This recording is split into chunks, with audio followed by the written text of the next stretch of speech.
This is Geno at Music Villa.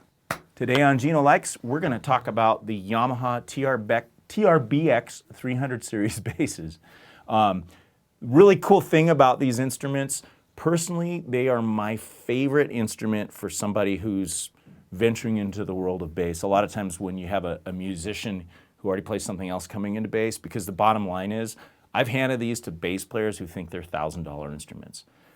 Something really cool happened the other day. I was down on the floor and I heard Mario, who sets up all our new instruments, say, "That's my favorite bass in the store."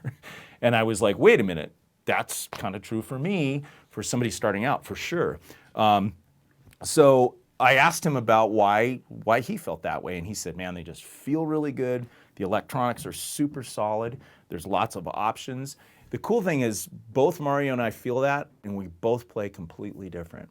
So running over really quickly what we have here, Yamaha does a 5-piece neck made of mahogany and maple, 5-piece for stability, 4 bolts there on the back.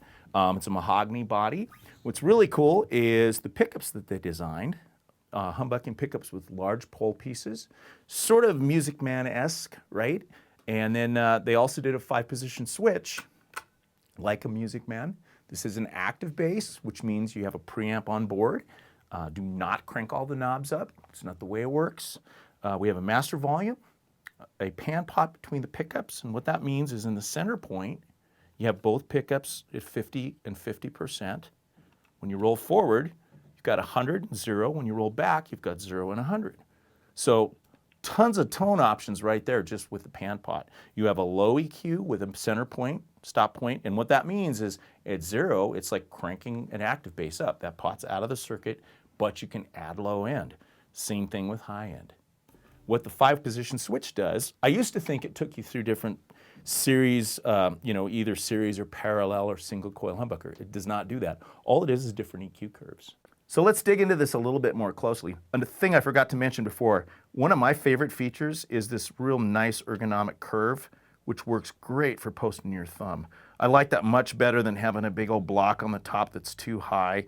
Some of the old Fender basses had a block on the bottom because people would put their finger in and post. But what's really cool is they did this on both sides. So if you post from the bottom, you can use this curve. If you post from the top, you can use this curve. Very, very comfortable. So let's dig into this a little bit. The setting I like the best on this is the solo setting. So I'm just going to play a line, and then we'll keep moving the switch so you can hear it. These are flat, meaning they're at the 0 point, and as is our, we're going to use both pickups there.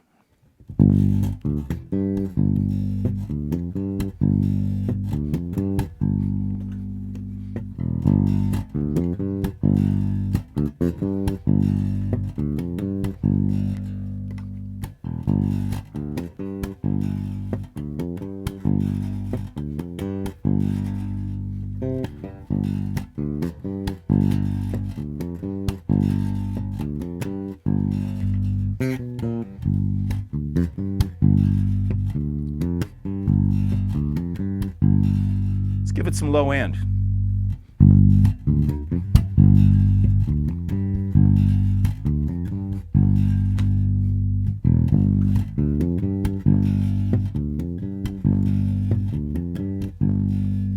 Some high end.